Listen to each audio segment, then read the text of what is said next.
Hello friends, welcome to my YouTube channel. बिल्ला और गिन्नी की कहानी। एक गांव में बिल्ला नाम का एक बिल्ली का बच्चा और गिन्नी नाम की एक छोटी सी गुलाबी पिग रहती थी। दोनों अच्छे दोस्त थे और हमेशा एक साथ समय बिताते थे। बिल्ला बहुत चतुर था और गिन्नी बहुत प्यारी और मासूम।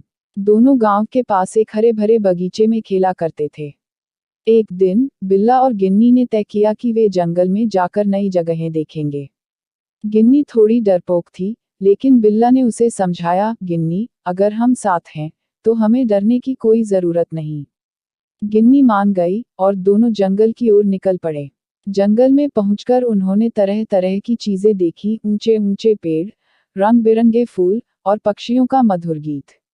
घूमते घूमते उन्हें एक गुफा दिखी।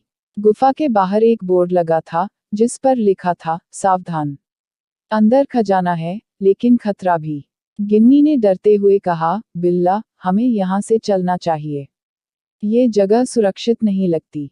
लेकिन बिल्ला उत्सुक था। उसने गिन्नी को समझाया, अगर हम डर गए तो कभी कुछ नया नहीं कर पाएंगे। चलो देखते हैं। दोनों गुफा के अंदर गए। वहां अंधेरा और ठंड थी। गिन्नी बिल्ला के पीछे पीछे चल रही थी। अचानक उन्हें एक चमकती हुई चीज दिखी।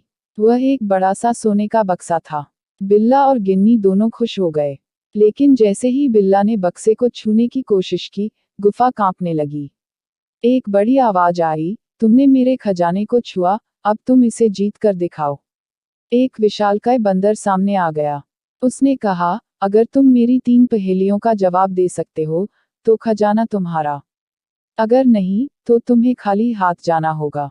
बिल्ला और गिन्नी ने सहमति दी। पहली पहेली थी, वह क्या है जो सुबह 4 पैरों पर, दोपहर में 2 पैरों पर और शाम को 3 पैरों पर चलता है? बिल्ला ने तुरंत जवाब दिया, इंसान। दूसरी पहेली थी, वह क्या है जो हमेशा आगे बढ़ती है लेकिन कभी लौटती नहीं? गिन्नी ने सोचा और कहा, समय। अब तीसरी और सबसे कठिन पहेली थी, ऐसी कौन सी चीज है जिसे जितना बांटते हो वह उतनी ही बढ़ती है? दोनों सोच में पड़ गए। थोड़ी देर बाद गिन्नी ने मुस्कुराते हुए कहा, प्यार। बंदर मुस्कुराया और बोला, तुमने सही जवाब दिया। यह खजाना अब तुम्हारा है। बिल्ला और गिन्नी ने खजाना लिया, जिसमें सोने के सिक्के और रंगीन पत्थर थे। वे वापस गांव लौटे और उस खजाने को गांव के लोगों के साथ साझा किया। इस घटना के बाद बिल्ला और गिन्नी पूरे गांव में मशहूर हो गए। उन्होंने सिखाया कि अगर हम मिलकर कठिनाइयों का सामना करें और समझदारी से काम लें, तो कोई भी चुनौती बड़ी नहीं होती। और इस तरह उनकी दोस्ती और भी गहरी हो गई। दोस्तों, अगर आपको मेरी यह कहानी पसंद आई तो ऐसे ही और कहानियां सुनने के लिए मेरे चैनल को लाइक करें, सब्सक्राइब करें। Thank you for watching.